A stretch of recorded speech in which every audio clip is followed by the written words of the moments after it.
तुम्ही ऐकत आहात भाग्यविधाता भाग 12। एका आलिशान हॉटेलच्या बाहेर शमशेरने गाडी थांबवली आणि खाली उतरला। आरोही डोळे झाकून सीटवर बसली होती। एक्सक्यूज मी मॅम, चलायचं? शमशेरने दरवाजा उघडला होता। त्याच्या आवाजाने आरोही हडबडून जागी झाली। आपण कुठे आलो आहोत? आरोही क्यूट फेस करत म्हणाली। यावेळी तिच्यावर नशेचा अंबल चढला होता, पण ही गोष्ट शमशेराच्या लक्षात आली नाही। ज्या कामासाठी तू आली आहेस त्या ठिकाणी आता चलायचं?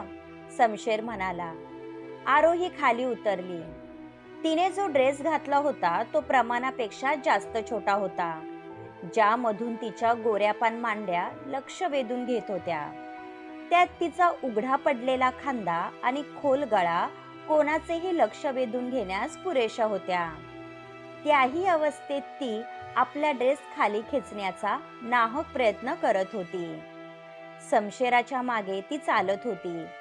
दोघेही हॉटेलच्या लॉबीमधून लिफ्टमध्ये आले।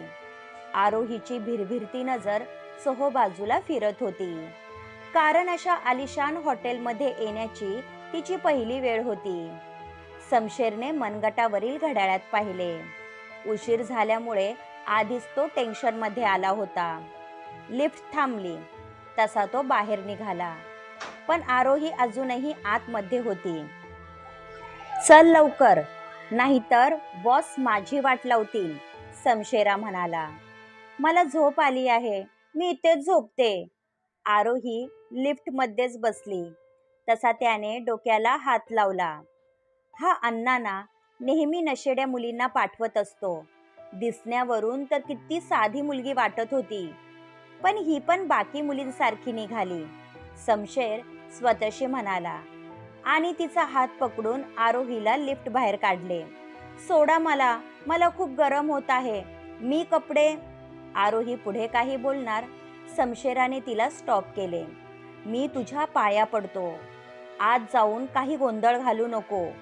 आधीच बॉसचा मूड चांगला नाही, उगाच त्यांच्या समोर असं काही बरळत बसू नको, नाहीतर तुमच्यासोबत माझी पण वाट लागेल, शमशेरा म्हणाला।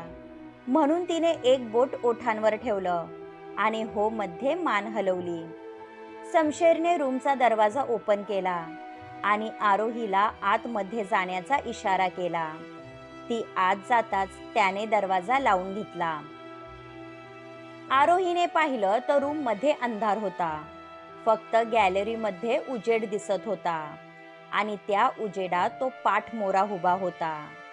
तिने डोळे बारीक करून पाहिले तर त्याच्या गोऱ्या पानपाठीवर अजगराचं भलं मोठं टॅटू होतं।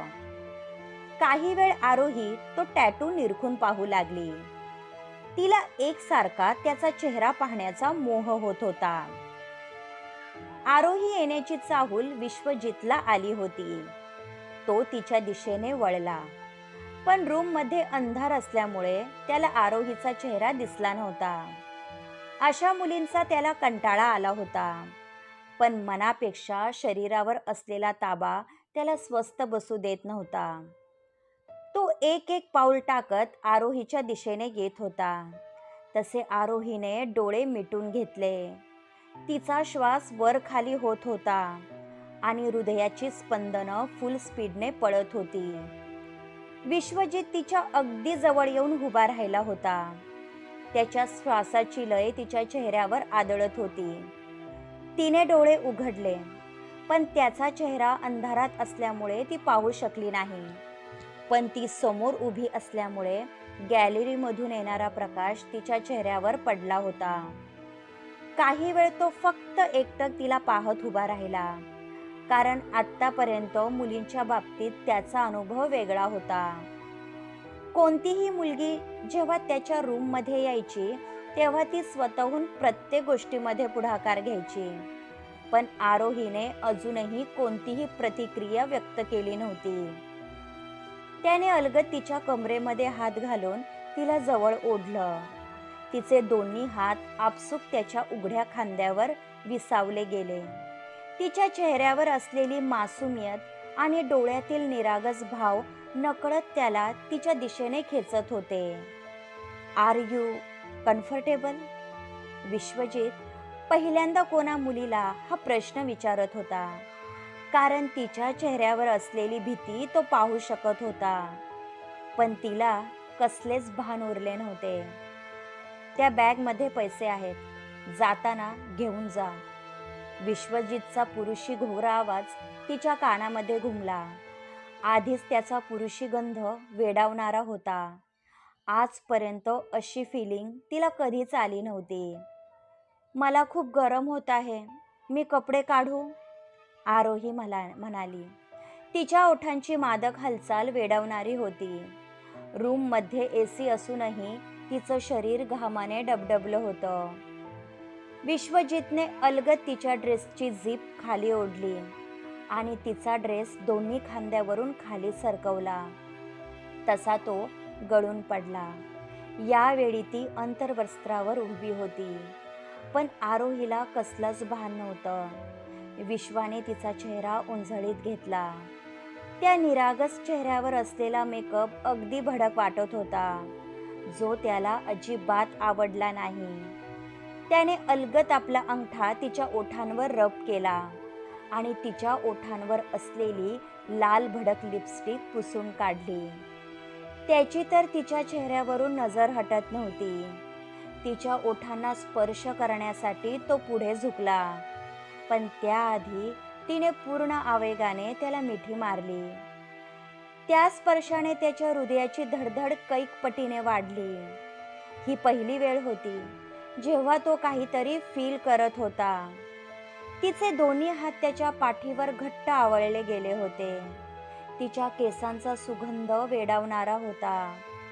त्याने आरोहीला दोन्ही हातांवर उचललं आणि बेडवरती झोपवलं. तिचा तो मादक देह त्याला आव्हान करत होता. विश्वा तसाच तिच्यावर पहुडला आणि तिच्या मानेमध्ये चेहरा खुपसला. तसे तिने एका हाताने त्याचे केस घट्ट पकडले आणि त्याला आणखी आपल्या जवळ ओढले, ज्यामुळे त्याचा ताबा सुटला. त्याने पूर्ण आवेगाने तिच्या खोल गळ्यावर, मानेवर ओठ फिरवायला सुरुवात केली. त्या स्पर्शाने ती आधीच मंत्रमुग्ध झाली होती, त्यामुळे तिलाही तो सहवास हवाहवासा वाटत होता. त्या स्पर्शात न कुठे वासना होती न हवस होती. होता तो अलवार स्पर्श, जो तिला सुखाच्या हिंदोळ्यावर झुलवत होता, ज्यामुळे ती समागमनासाठी आसुसली होती. त्याच्या ओठांची मोहोर तिच्या संपूर्ण शरीरावर उमटली होती. त्या प्रत्येक स्पर्शागणी तिच्या ओठातून उसासे बाहेर पडत होते, ज्यामुळे तो आणखी तिच्या दिशेने ओढला जात होता. त्याने अलगद तिच्या चेहऱ्यावर आलेले केस हाताने मागे सरकवले आणि तिच्या ओठांवर ओठ टेकवत पॅशनेटली किस करायला सुरुवात केली. तो स्पर्श तिच्या मेंदूवर हावी झाला होता, ज्याने तिच्या शरीरातील रक्ताचा कण पुलकित झाला होता. ती पण त्याच उत्कटतेने त्याला प्रतिसाद देऊ लागली. तिच्या नखांची बोटं त्याच्या पाठीवर खोल रुतली जात होती, ज्यामुळे त्याला आणखीन चेव आला होता. अधूनमधून तो तिच्या गळ्यावर आणि मानेवर हलकासा चावा काढत होता, ज्यामुळे तिच्या ओठातून मादक स्वर बाहेर पडत होते. हळूहळू कपड्यांचे अडसर दूर झाले आणि त्याने स्वतःला आरोहीमध्ये पूर्णपणे सामावून घेतले. एखादी नदी जशी सागराला मिळते, तसंच आरोही आणि विश्वाचे मिलन झाले होते. त्या सुखाच्या हिंदोळ्यात ती हळुवारपणे झुलत होती. प्रणयाची धुंदी दोघांवरही चढली होती, ज्यामुळे गात्र पुलकित झाली होती. आरोही सारखी साधी मुलगी, जिने त्याच्या आयुष्याची पोकळी भरून काढली होती. ज्या सुखाच्या शोधात तो रात्रंदिवस भटकत होता, शेवटी ते त्याला आरोहीच्या सहवासात मिळालं होतं. काही वेळाने तो शांत झाला आणि तिच्यापासून बाजूला होत निश्चित पडला. दोघांचे श्वास कमालीचे वाढले होते. आपल्यासोबत हे काय होत आहे हे तिला समजत नव्हतं, पण जे काही होतं ते तिच्यासाठी अगदीच खास होतं, ज्यामध्ये कोणताही पश्चाताप नव्हता. विश्वजितने एकवार तिच्या चेहऱ्याकडे पाहिले. तिचा श्वास कमालीचा वाढला होता. त्याने चादरीने तिचा नग्न देह झाकून घेतला आणि तिच्या कपाळावर ओठ टेकवले. तसे त्याच्या धानीमनी नसताना आरोहीने त्याच्या छातीवर डोकं टेकवलं आणि त्याच्या मिठीत निर्धास्तपणे झोपी गेली. यावेळी विश्वजितच्या ओठावर मंद स्मित झळकत होतं.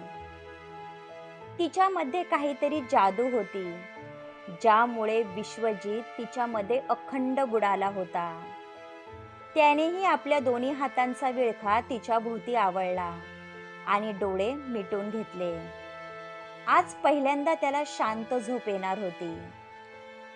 बरीच रात्र झाली होती, पण आरोहीचा अजूनही काहीच पत्ता नव्हता, म्हणून जयाला टेन्शन आलं होतं.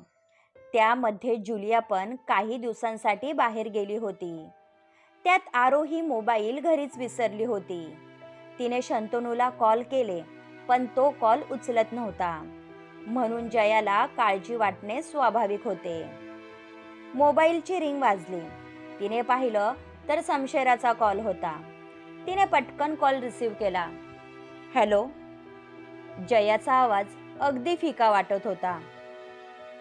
उद्या तू फ्री असेल तर माझ्या फ्लॅटवर भेटूयात, शमशेरा म्हणाला. नक्कीच, मी तुझ्याच कॉलची वाट पाहत होते.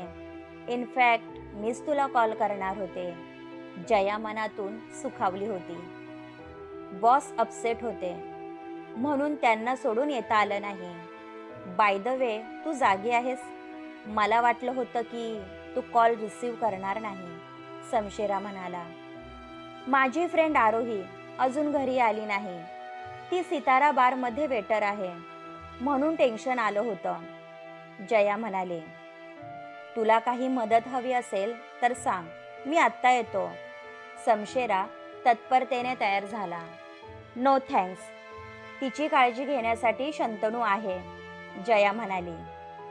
काही वेळापूर्वी मी तिथेच गेलो होतो. आज गर्दी जास्त आहे, म्हणून अण्णांनी तिला थांबवून ठेवलं असन.